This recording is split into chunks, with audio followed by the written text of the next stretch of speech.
ma isku dayday weli inaad facebookaada passwordkiisa aad adkaysato macnaha si aan lagaaga jabsanin beri ka maalin jawaabtaadu hadday haa tahay ama jawaabtaadu hadday maya tahay waxaan ku tusi doonaa way ama wada yar oo aad ku adkaysan karto facebookkaaga passwordkiisa marka ila soco wax yar waxaad ku dhufanaysaa meeshaan ku qoran tahay saddexda alif markaad ku dhufato ka dambe waxaad arki doontaa markaysaan tahay waxaad ku dhufanaysaa meeshay ku qoran tahay settings markaad ku dhufato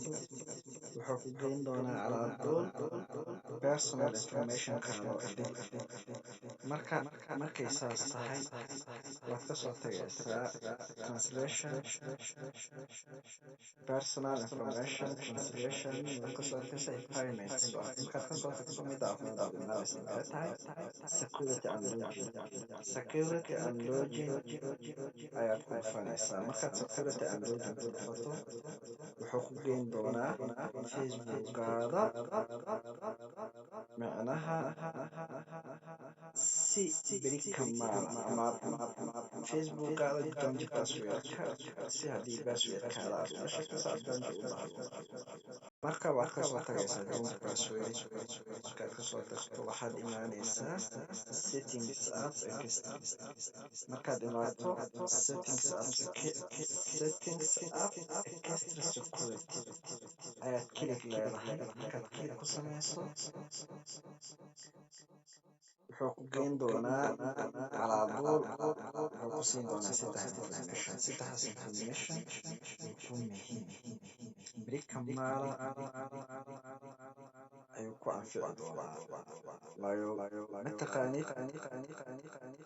marka saddexdan boqolkiiba boqol dadka waxay u tahay off balse waa muhiim inaad u dhahdo waayo notificationkaadu wuxuu kuu sheegi doonaa qof waliba uu facebookaada isku dayo ama in uu kacsado rabo wuxuu kuu sheegi doonaa meesha masaxaad ama soomaaliya ha joogo ama maamlaan kaleeto meel alla meesha marka waa kaasaa notification markay tahay hadda notification markay tahay aniga codad ii tahay waad ujeedaa codad ii tahay messenger si macnaha message ahaan uu soo diro meesha laga isticmaalo adigu facebookaada isticmaalo waa messenger ahaan kugu soo diri doonaa ama email ama gmail ha ahaado ama hotmail ha ahaado intaba marka waad ku mahadsan tahay midda kaleeto waxaan tagi doonaa meel kaleeto ayadana muhiim ku ah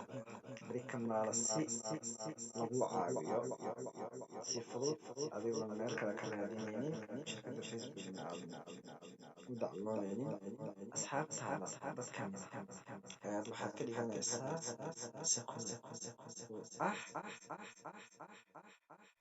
meeshaan ay ku qoran tahay saddex qof ama afar qof friendskaada markaad meeshaan ku dhufato waxaad ku dhufanaysaa just replace of replace markaad ku dhufato wuxuu ku geyn doonaa wuxuu ku leeyahay haddaysan asxaab ugu jirin oo dadkaada ka mid ah calaabuul wuxuu ku geyn doonaa meeshaan kadib wuxuu ku dhihi doonaa asxaabtaada cadoomadada waxaad ku kalsoon tahay marka anigoo jeedaan 5 qof asxaabteyda marna ah walaalahayga oo qaaliga ah ii ah si beri ka maalin ay ii caawiyaan waa kaasaa marka casharkeyga waxaan kusoo koobi doonaa halkaas